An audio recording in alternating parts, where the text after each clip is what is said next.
Bonjour. L'histoire que je vais raconter est particulièrement tragique. C'est l'histoire d'une petite sainte, une sainte qui a vécu à l'époque de la persécution de Dioclétien, qui est morte martyre au tout début, sans doute vers 303 après Jésus-Christ. Donc 10 ans avant que, enfin, l'Empire romain n'émette un édit de tolérance par rapport au christianisme. Il s'agit de Sainte Pélagie, Pélagie de Tarse, parce que c'est dans la ville de Tarse, la ville où avait vécu saint Paul, qu'elle fut martyrisée.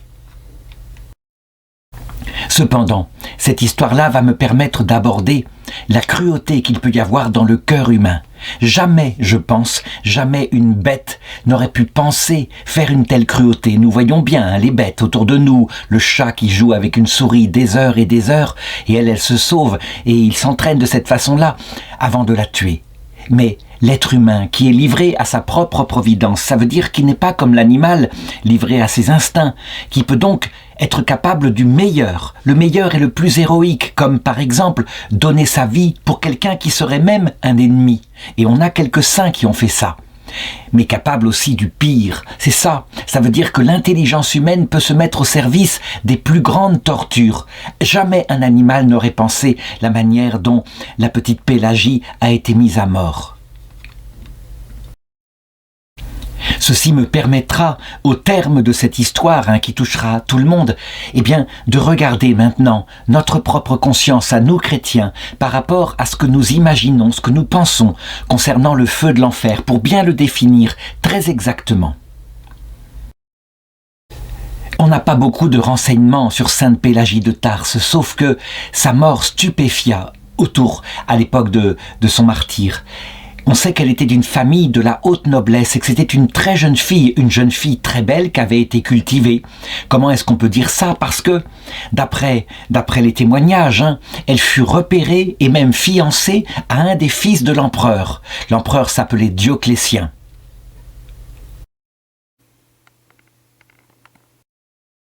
Or, pour arriver à être repéré de cette manière-là, il ne faut pas avoir été simplement, sauf exception. Il y a quelques exceptions tout de même, dans un milieu totalement populaire. Qui était l'empereur Dioclétien, qui arriva au pouvoir au début du IVe siècle? C'était un empereur qui aimait l'Empire, on ne peut pas le nier, qui entretenait dans son âme, lui qui était un militaire, les anciennes valeurs, les valeurs d'honneur, les valeurs de dépassement de soi, de sacrifice pour la patrie, de civisme, qui avait fait la réussite de l'Empire romain, à une époque où on voyait ces valeurs qui diminuaient dans la noblesse en particulier. Cependant, cet empereur, voulant défendre l'Empire romain et sa puissance, son analyse ne fut pas parfaite. Je veux dire qu'au lieu de se dire que la civilisation romaine entrait maintenant dans une phase de décadence parce qu'elle s'était considérablement enrichie, et donc, forcément, le sens du civisme était remplacé de plus en plus par le sens de l'hédonisme, c'est-à-dire du plaisir individuel. Au lieu de regarder ça, il chercha un coupable, un bouc émissaire. Et parce qu'on ne pouvait pas s'attaquer aux Juifs, qui ne se laissaient pas faire, qui se défendaient, même quelquefois par le sang, malgré le fait qu'ils aient été dispersés dans tout l'Empire depuis l'année 135, il s'attaqua à des religions pacifiques, et en particulier le christianisme, qui se développait de plus en plus dans l'Empire, et qui prétendait non seulement ne pas sacrifier aux idoles de l'Empire, qui pourtant avaient montré la chance qu'elle apportait, mais de plus, qui se prétendait pacifique, qui prétendait que leur Dieu prêchait l'amour.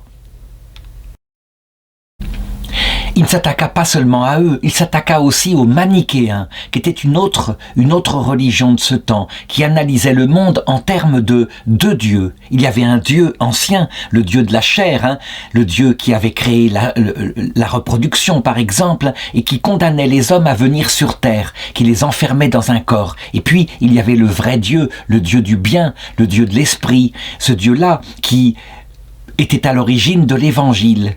Et c'était l'existence de ce combat entre ces deux dieux, disaient les manichéens, qui expliquait le bien et le mal dans le monde. Et donc, les parfaits parmi les manichéens essayaient de se comporter spirituellement, pareil, de la même façon que les chrétiens, en s'appuyant très souvent sur le Nouveau Testament, tandis qu'ils considéraient que l'Ancien Testament venait plutôt du Dieu du mal.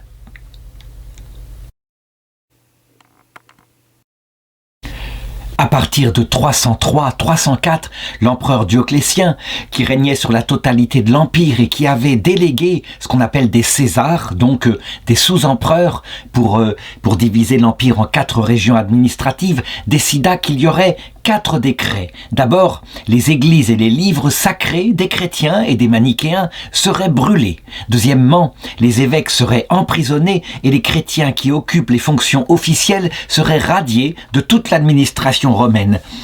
Les esclaves ne pourraient plus être affranchis. Troisièmement, les repentis, ceux qui accepteraient de sacrifier aux idoles romaines, seraient libérés. Et quatrièmement, la peine de mort serait appliquée contre tous ceux qui refuseraient les sacrifices et qui s'obstineraient.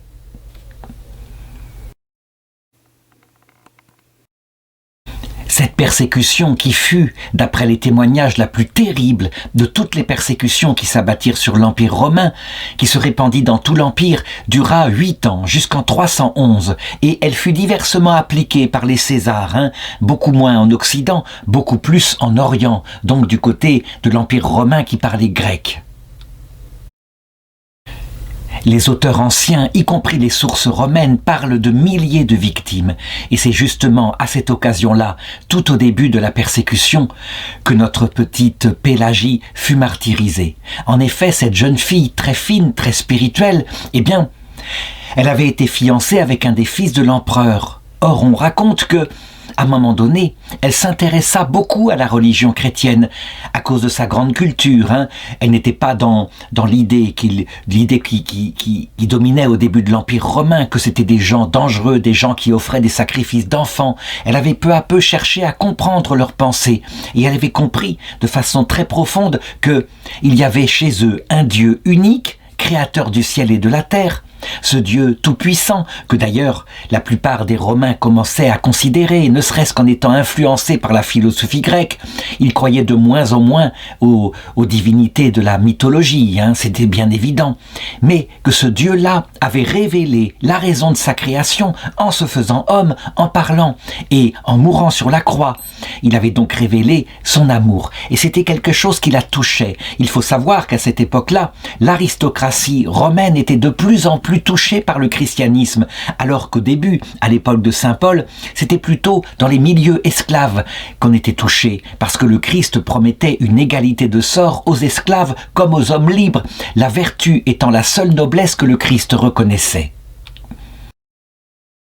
L'erreur que fit Sainte Pélagie à un moment donné fut de changer son comportement. Elle aurait pu garder son secret, sa recherche intérieure à l'intérieur d'elle-même, mais en fait, voulant imiter le Christ et en particulier des vierges dont elle avait entendu parler, qui s'étaient consacrées à Dieu de manière très forte, elle commença à s'habiller avec des vêtements beaucoup plus modestes, ce qui forcément la fit repérer en particulier par l'empereur. On n'a pas de détails sur la manière dont il la repéra. Est-ce que ce fut par ses services secrets? Est-ce qu'elle fut dénoncée? Est-ce que ce fut au cours de la conversation dans un repas? Toujours est-il qu'il entra dans une grande colère. Peut-être cela vint-il aussi de sa liberté, à savoir qu'elle se défendit en disant « je fais bien ce que je veux ». Toujours est-il qu'il prit cela manifestement comme un crime de lèse-majesté alors qu'il était en train de lancer la persécution contre des chrétiens sur l'Empire romain. Il prit ça comme étant une provocation dans son propre palais. Et donc, d'une façon ou d'une autre, soit par un juge, soit par lui-même, il la fit condamner à mort. Normalement, on peut imaginer qu'elle était citoyenne romaine. Normalement, la mort se passait par le privilège du glaive. On était décapité, donc la souffrance était relative. Un simple coup de glaive comme ça, et puis on passait dans l'autre monde. Cependant, pour elle, il y eut au contraire une torture absolument raffinée qui fut inventée. Et là, tous les témoignages sont unanimes. En effet, on transforma sa mort en une torture terrible avec un instrument de torture qui avait été inventé dans la Grèce antique, le taureau d'airain ou le taureau de Phalaris. Et on a des témoignages, on a même un certain nombre de victimes, leurs noms, qui ont été exécutés, dont Sainte Pélagie de Tarse. L'histoire est bien connue. On dit que Phalarique était un tyran d'Agrigente en Sicile. Eh bien, il demanda à un de ses ingénieurs d'inventer un instrument de torture pour l'exécution de prisonniers dont il voulait particulièrement se venger. Il voulait que ça dure le plus longtemps possible. La crucifixion était utilisée, mais ça ne lui paraissait pas suffisant. Eh bien, son ingénieur, qui s'appelait Périlos d'Athènes, eut l'idée suivante. Il mit son imagination et il décida de fabriquer ce qu'on appelle un taureau d'airain, donc en bronze, le bronze étant un mélange de métaux avec du cuivre, avec de l'étain. Et l'idée était la suivante. On mettait sous le taureau d'airain un feu qu'on pouvait entretenir, soit trop fort, soit très fort, soit peu fort. Et parce que la fumée du feu ne venait pas étouffer très rapidement le condamné, celui-ci étant contre le métal en fusion, le métal devenu blanc, devenu rouge d'abord, se mettait à hurler, à pousser des hurlements dans la terrible souffrance qu'il vivait. Et le hurlement sortait par la bouche du taureau, si bien qu'on avait l'impression que le taureau était vivant et qu'il beuglait, et cela amusait fortement les gens, ce qui d'ailleurs montre la cruauté extrême à cette époque-là.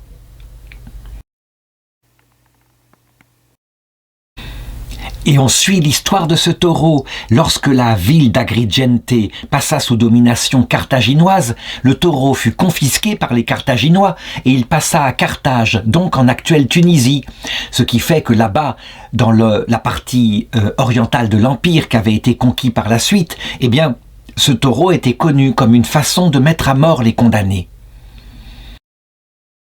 Et manifestement, même si c'est moins connu que la crucifixion, parce qu'il fallait tout de même fabriquer un taureau de ce genre, et c'était chose peu facile, eh bien, on a des témoignages sur son utilisation par moment. Par exemple, il fut même utilisé en 497, à l'époque où les Visigoths s'étaient emparés d'une partie de l'Empire romain d'Occident, que l'Empire était tombé, il fut utilisé à Toulouse contre un tyran appelé Burdunellus, un homme qui avait voulu prendre le pouvoir et s'emparer de l'Espagne à la place des Visigoths. Il fut trahi par ses propres soutiens et il fut condamné à mort de cette façon-là. L'ordre fut donné par Alaric II, donc le chef des Visigoths, mais on le voit bien. Alaric II, quant à lui, eh bien, c'était un barbare germanique. L'Empire romain, quant à lui, venait de tomber, et l'Empire romain, depuis longtemps, avait abandonné ce genre de supplice, qui était manifestement trop opposé à la miséricorde du Christ. Eh bien, Sainte Pélagie fut condamnée à cela, et on ne peut qu'imaginer la façon dont elle mourut. On n'a aucune idée de la façon dont elle gémit, dont elle cria alors qu'elle agonisait dans ce taureau comme ça, avec ses mains et sa chair délicate qui touchait les parois rougies du taureau. Mais je dirais, on ne peut que deviner que sa mort ressembla un peu par sa détresse à celle du Christ lorsqu'il fut crucifié, et que décrit très bien l'Épître aux Hébreux. C'est au chapitre 5, verset 7, et on ne peut que presque pleurer en voyant ainsi une description de la façon dont le Christ mourut. C'est lui, Jésus, qui au jour de sa chair, ayant présenté avec une violente clameur et des larmes et des implorations et des supplications à celui qui pouvait le sauver de la mort. Rien que là, on le voit, la description est montrée. Le Christ n'était pas un sage stoïcien qui était sur la croix dans une grande dignité. Le Christ a connu les plus grandes souffrances qu'on puisse imaginer à l'intérieur de son cœur. Eh bien, pour Sainte Pélagie, on peut imaginer la même chose. Toujours est-il que là, si certains sont scandalisés et se disent « Mais comment est-il possible qu'il y ait de telles souffrances sur la terre ?» D'abord, eh bien, je dirais ceci. On a des exemples de martyrs où manifestement, la souffrance est prise en partie pour le martyr qui donne sa vie par le Christ. Mais ce n'est pas toujours le cas. Et de toute façon, même si Sainte Pélagie, une partie de sa souffrance fut prise par le Christ, ou peut-être qu'un bourreau eut la miséricorde de l'étrangler avant de la mettre de cet instrument de torture, toujours est-il que la détresse par où elle passa pose problème. Pourquoi Dieu permet-il cela, au point que Sainte Thérèse d'Avila, plus tard, beaucoup plus tard, 1000 ans plus tard, écrivait « Seigneur, regarde comme tu traites tes amis, pas étonnant que tu en aies si peu ». Il faut toujours, pour comprendre ces souffrances qui peuvent s'abattre sur la terre, saisir le but de la terre. Pour le Seigneur, c'est un apprentissage, on y apprend la vraie mesure de nos jours. On y apprend tous l'humilité. Il faut être passé par une sorte de mort à soi-même. Et la plupart du temps, ça se passe par la vieillesse, la dépendance, le passage par la mort. Éventuellement, si ce n'est pas terminé, par un passage dans l'autre monde, au purgatoire. Mais il faut, et ça c'est absolument nécessaire, pour rentrer dans la gloire, être tout humble, tout amour. Il faut donc être passé par un moment où on expérimente, comme le Christ l'a expérimenté, sa propre misère, une nuit de l'esprit. Donc voilà la raison. Mais évidemment, de l'autre côté de ce monde, le Christ console, le Christ récupère, et on reste marqué pour l'éternité par les stigmates de notre passage sur la terre ou par le purgatoire, de même que le Christ est marqué par ces stigmates. Pourquoi est-ce nécessaire? À cause de l'essence même de la vision béatifique. Comment pourrait-il être possible de voir un tel Dieu, dont l'amour est infini, l'humilité absolue, si on n'était pas, comme lui, un peu transformé?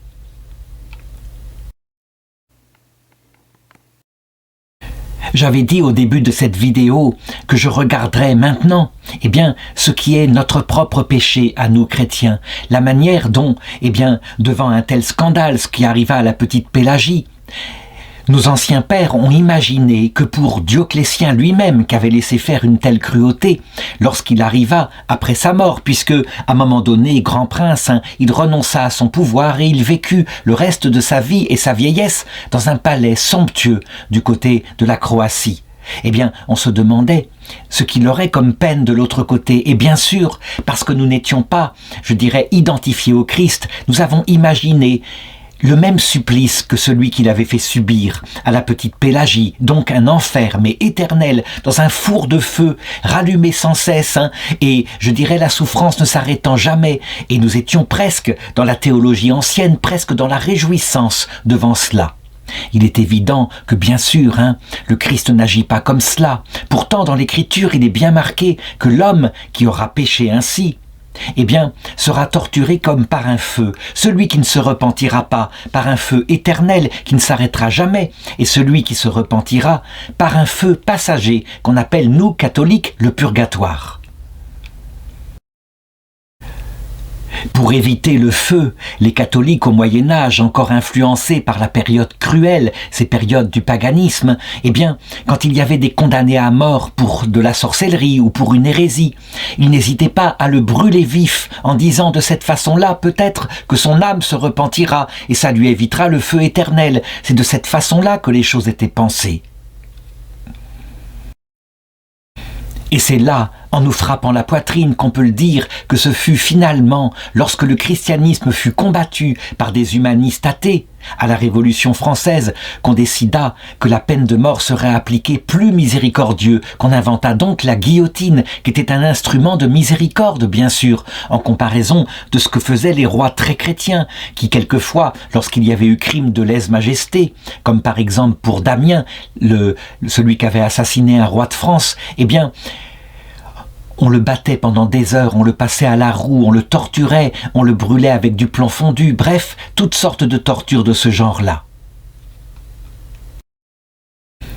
On le voit donc, les humanistes, pourtant athées mais issus du christianisme, eurent plus de miséricorde.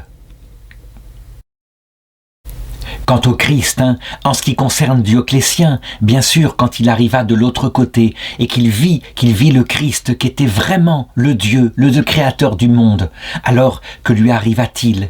On peut être persuadé que Sainte Pélagie, qu'il avait torturée, celle qui devait pourtant devenir sa belle-fille, lui donner des petits-enfants, elle était là en premier, elle vint pour l'accueillir et elle lui montra à quel point elle lui pardonnait, en tout cas qu'elle était prête à lui pardonner, qu'il suffirait maintenant devant le Christ qu'il demande pardon, maintenant qu'il était devenu un homme comme les autres.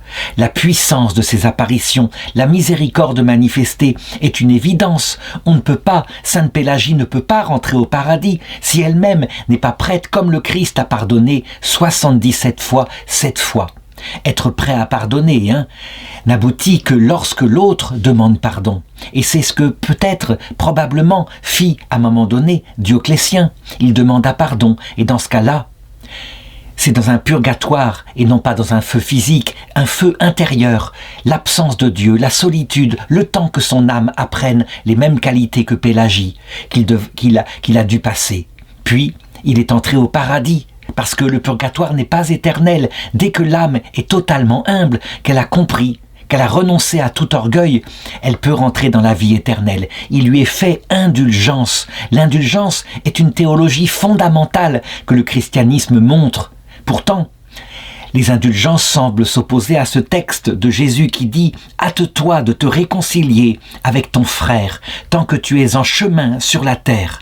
De peur que ton frère ne te livre au juge et le juge au bourreau. Et là, en vérité, tu ne sortiras pas de prison que tu n'aies remboursé jusqu'au dernier sou. C'est en Matthieu 5, 25, et ça semble montrer l'absence totale de miséricorde de Dieu de l'autre côté, que Jésus n'est plus le même. Eh bien, l'Église a toujours affirmé que la miséricorde existe, qu'on peut obtenir indulgence et que la Vierge Marie est là qui obtient indulgence pour les âmes du purgatoire. Si maintenant Dioclétien, arrivant devant Sainte Pélagie, ne s'est pas repenti, qu'il a méprisé la proposition de son amour, qu'il a méprisé le Christ, qu'il est resté obstiné dans son péché, c'est ce qu'on appelle le blasphème contre l'Esprit Saint. Il n'y a plus d'excuse, puisque là, en pleine lucidité, et en pleine maîtrise de lui-même, il choisit de mépriser l'évangile de l'humilité et de l'amour. L'enfer éternel, est-ce un feu physique? De la même façon, il faut le reconnaître, au Moyen-Âge, on a imaginé que c'était un feu physique, mais la réalité est bien plus facile à comprendre. L'âme de Dioclétien est faite pour voir Dieu, c'est une évidence, c'est une âme humaine. Saint Augustin l'a bien décrite. Nous sommes faits pour l'éternité. Et si il s'obstine à rechercher son propre bien, sa gloire individuelle et égoïste, quitte à perdre l'éternité, alors le feu qui règne dans le cœur est simplement une vie vaine, une vie éternelle évidemment, dans la liberté d'un monde qui lui est donné, parce que Dieu ne se venge pas, mais une vie vaine. Imaginons, ne serait-ce que cela, une vie éternelle comblée de biens matériels, mais où il n'y ait pas Dieu. Au bout de combien de temps serions-nous totalement dans l'ennui, dans la misère, dans le désespoir spirituel? Les biens matériels ne comblent pas le cœur de l'homme, mais si des hommes s'obstinent, alors, tant que s'obstinent leurs péchés, ils sont séparés de Dieu. Le pape François récemment a dit qu'il ne croyait pas qu'un homme pouvait, à la différence d'un ange, s'obstiner comme ça pour l'éternité, et que donc il est probable que Dieu ait prévu un lieu du purgatoire, des limbes, peut-être l'Hadès, où les hommes puissent ainsi, en y vivant des milliers d'années, un peu à la façon dont les gens morts au déluge étaient restés dans l'Hadès et furent sauvés par l'apparition de Jésus, c'est raconté dans la première épître de Pierre. Le pape François a donc imaginé que peut-être en fin de compte il n'y aurait pas d'humains en enfer. C'est possible, nous n'en savons rien, mais pour ma part, je pense plutôt qu'il y a certains hommes capables de résister à tout, comme le montre Sainte Faustine. Alors, ils brûlent dans le feu éternel, et c'est ce que j'ai dit, c'est ce feu spirituel. Malgré leur cruauté, celle qu'ils ont eue sur la terre, jamais Dieu n'agit comme eux. Dieu n'est pas comme nous.